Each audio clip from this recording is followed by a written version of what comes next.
Hello, and thanks for joining us for this edition of the Newsfeed. I'm Nick Harpold. With Sexual Assault Awareness Month beginning in April, female student organizations at Virginia Tech have begun to produce content and start the conversation that they have repeated for years. The Hokie women are bringing up tabled conversations that stem from reports from across the world, as women everywhere reacted to the murder of Sarah Everard in Britain and the attacks that killed several Asian American women in Georgia. The female student body at Virginia Tech have had to handle some emotionally taxing situations since the start of the year. The fall semester consisted of multiple sexual assault reports, from the on-campus storms to the burglaries that took place in January that seemingly targeted all female apartments from across the community, and the recent druggings from a restaurant downtown have female Hokies on edge. Eve Coleman, president of the organization Help Save the Next Girl at Virginia Tech, explained the significance of their organization's message, especially during these troubling times. We do not victim blame, that we support survivors, and the fact that we spread safety tips isn't that we know that it's going to fix everything and it's going to make you survive. I like to think of it as risk reduction, or like risk awareness. Coleman also emphasizes that the community must become more empathetic to those who come out with their stories, as investigations are underway for a series of unfortunate events that have unraveled in the Blacksburg community. The Women's Center at Virginia Tech is offering their services as well as cook counseling. Businesses on the strip mall on Turner Street have been dealing with the construction of a new building that has had an impact on its customers and employees. With the loss of a parking lot, it has made it inconvenient for current customers. For more on how the shops are handling these recent changes, here's Newsfeed reporter Evan Hughes. At the 460 building at the corner of Price's Fork and Turner Street lies some of the biggest ongoing construction in Blacksburg. Many businesses have lost their most accessible parking lot because of construction being done on a new building. The limited availability of parking has caused issues with businesses making money. But when it first happened, people definitely thought we were closed. People just weren't coming in. Kind of that first week when they really closed the parking lot, because they went from, they kind of started narrowing it in, and then they told workers that we couldn't park there anymore. With under 20 spaces available behind the stores, customers are directed to park at the North End parking garage. It costs $4 to park for 1 to 2 hours and have to walk. Huge inconvenience, especially to the stores right here. It's tough for people to get in, especially when the storefronts are behind me, And I think that people don't really know about that parking garage. It's not super convenient, and it's a little weirdly placed because you can't enter. That's a one-way street now, so you got to go all the way around to like where Wendy's and Elrod's is and cut back through. W.M. Jordan Company is constructing a 5-story building with a rooftop terrace. There will be office space for Virginia Tech.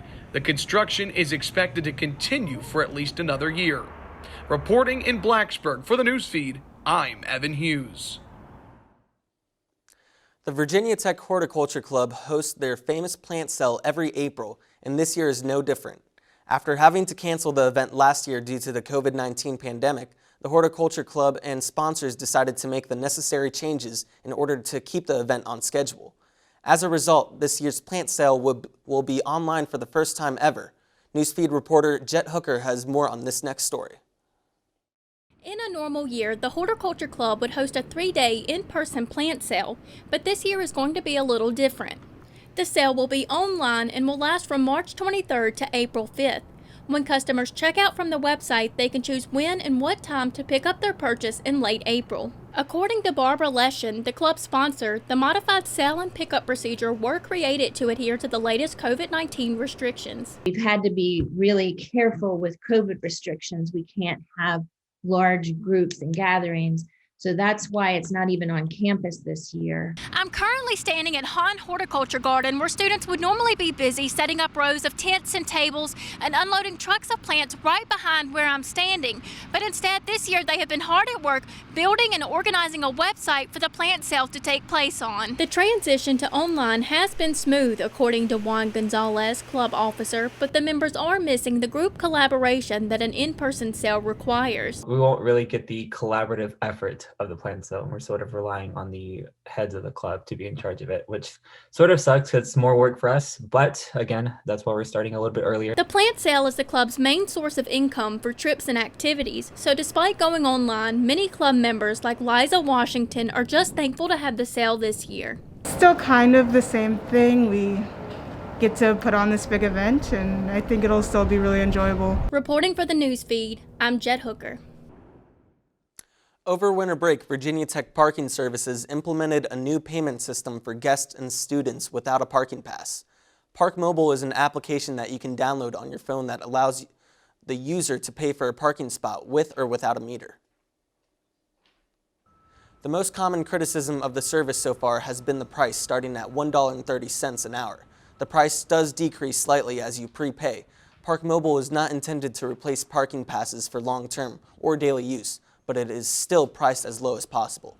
Senior Director of VT Parking, Jerry Baker, determined the price based on the amount of debt needed to be paid off from building parking lots on campus, combined with the service charge to Park Mobile. So the difference is just Park Mobile is our provider, and you're paying them a convenience fee for using their service. But our parking per hour rate is the same as the town of Blacksburg. With the implementation of Park Mobile eliminating the need for a parking pass for many, the price was set to make up for the fewer passes being bought. Although even with a slight price difference compared to the parking in the town of Blacksburg, Baker says that VT Parking will just be able to break even with no profit at the end of the year. Just ahead on the newsfeed, how local vendors are benefiting from the Blacksburg Farmers Market.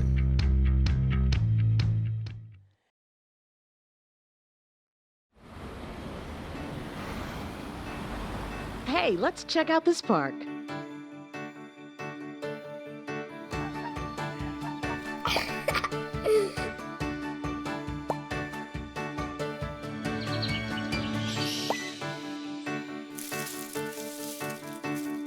Oh, wow, that's really cool.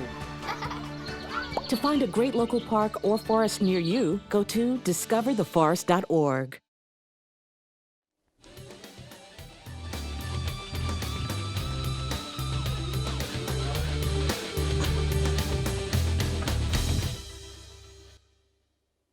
Welcome back to the Newsfeed. I'm Nick Harpold. The New River Valley community supports local businesses by offering a platform for vendors to sell their goods. Located on the Market Square Park of the corner of Roanoke Street and Draper Street lies the farmers market. From live music to homemade honey, these local vendors have the goods. Newsfeed reporter Mason Gorlick has more on this next story. Located on Market Square Park is the Blacksburg Farmers Market. Community members line up at the gate and follow COVID restrictions which limit the capacity of those inside. Although there are limitations, local businesses are grateful for the opportunity to sell their products to local customers. Tom Williamson, owner of Williamson Farms, agrees that the Blacksburg Farmers Market is helping to support local businesses. The Blacksburg Farmers Market is doing a great job through COVID and everything else in order to get local, fresh food to the community as a whole, as well as supporting local farmers in the region. All the farmers here come from only a few miles away. The Blacksburg Farmers Market has vendors from all around the community. With so many options, Blacksburg residents are lined up at the door to taste the experience, from lemonade to bagels. With a wide variety of options, as well as a very convenient location, Virginia Tech students come show their support for the community. A lot of us can't necessarily travel to there or go there and be there physically, so it's nice that they kind of are coming to us and it's easier for us to support them. The farmers market creates a more personal connection between vendors and community members. Transactions are face-to-face, allowing for the making of trustworthy transactions. On our website it says I wanted to shake the hand of the farmer that grew my food. When I saw Food Inc., it changed everything. Reporting for the newsfeed, I'm Mason Gorelick. Turning now to the coronavirus. In the midst of the pandemic, students living on campus or in the Blacksburg community are required to participate in prevalence testing for COVID-19 to monitor the spread of COVID-19 on campus. But many students have made up excuses to avoid the mandatory testing, which has caused much controversy. The testing center is located at Gate 1 in Lane Stadium. Selected students will be notified by email and are required to sign up for a test by Friday of the week. They receive the email if students don't show up for their test. They risk a hold on their account, a disciplinary hearing with the student of conduct, or interim suspension from Virginia Tech. Senior Allie Nevius has been selected for the mandatory testing twice and has a lot to say about her experience.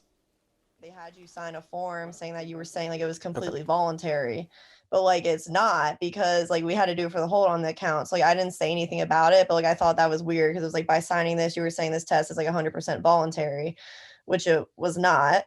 But overall, I mean, it was really organized and everything. It was like everyone was social distancing. It was really fast. Like once you got in there, like it was super quick. If a selected student doesn't want to participate in the mandatory testing, they can fill out an exemption form, but students can only qualify for an exemption if they do not live in the Blacksburg community, if they have tested positive for COVID-19 within the past 90 days, or if they have an extenuating circumstance.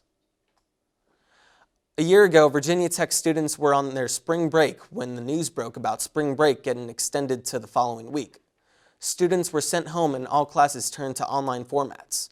Ryan Cruz is standing live to tell us how things are looking a year later. Ryan? The COVID-19 pandemic began last year, forcing all students to take on the virtual challenge. Here's a look at how things have changed a year later. In March 2020, Virginia Tech students were on spring break enjoying normal livelihood. That was when the word normal became anything but. Spring break got extended to the following week. Classes were transitioned to online formats. Then the world turned upside down. It was the beginning of a long tunnel. Talking about it, and I was like, oh, that's crazy. Like, there's no way that we're going to do that. And then we did, and I just, like, I think I was just mostly shocked. I didn't even know really what to think, because it was just so out of left field. I wasn't expecting anything at all. It just felt like it happened so quickly. Students made extremely hard decisions over the past year. Despite that, they have stood tall throughout it all. This current school year, students are mandated to wear masks when walking around the campus. Building capacities had to be decreased, and mental health shot through the roof. Over the summer was just difficult. I mean, there were some things you could do, but it wasn't the same as usual. And I'm just a very social type of person, so I think it definitely took a toll mentally, just being able to have to be, away from people more than usual. It's just not the kind of thing that I would do if I was given the choice. So it definitely took a toll in that way. After 1 year, students have adapted to new changes, and like everything else, they're all looking forward to getting back to what we know as normal. Reporting for the newsfeed, I'm Ryan Cruz. Nick, back to you. In other news, at Virginia Tech, Asian student organizations are reacting in the aftermath of many recent tragedies. Moving forward, they are trying to go further than just making a statement.